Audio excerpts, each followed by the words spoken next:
So as you probably already know, cancer and sugar are best friends, and sugar can trigger the formation of cancer. So cancer is an avid sugar eater. Now, what do I mean by avid? I mean greedy. It hogs all this sugar. And the reason it does that is because of its metabolism. It's very different than our normal cells.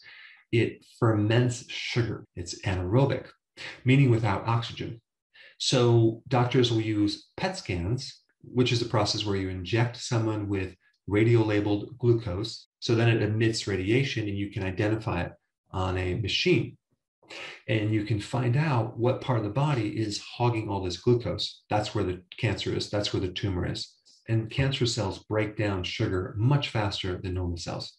In a study about 6 years ago, the Journal of Clinical Investigation, they basically proved that the overconsumption of sugar promotes cancer. And there's so many other studies that link obesity to cancer, diabetes, increasing the risk of getting cancer. Now, what causes obesity? Sugar. So everything seems to be coming back to this sugar thing. So one way, this is my opinion, of preventing cancer is to not consume sugar. I mean, it's pretty obvious.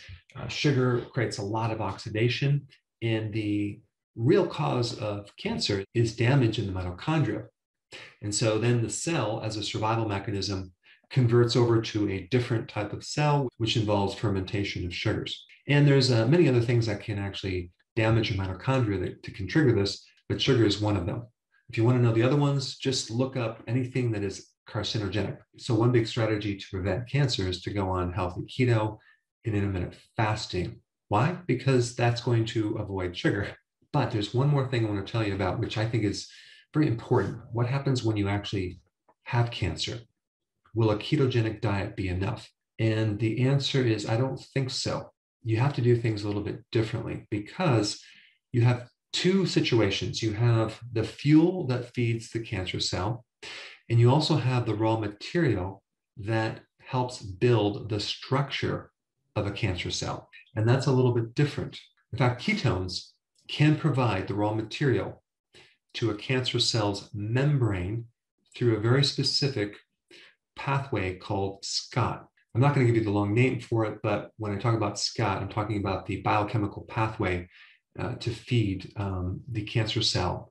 So what if, hypothetically, we were to have a different strategy? Instead of avoiding certain fuel that fed the cancer, so let's say we block the pathway that builds the membrane, the structure of the cancer cell. So the first question I would want to know is, so if we block the raw material to building the membranes for cancer cells, are we also blocking at the same time the raw material to build normal cells? And the answer is no. This is a very interesting difference between cancer cells and normal cells. Normal cells can use fatty acids, not just ketones, to build their membranes. So the next question is there some natural compound that someone can take to block in the cancer cells this biochemical pathway that provides the raw material for the membranes? Di BINARAGA.NET, kami selalu percaya bahwa setiap orang pasti bisa memiliki tubuh yang ideal dan sehat. Dengan subscribe, like, dan share video ini, Anda turut membantu membangun Indonesia sehat dan kuat. Salam jelas fitness, saya JP.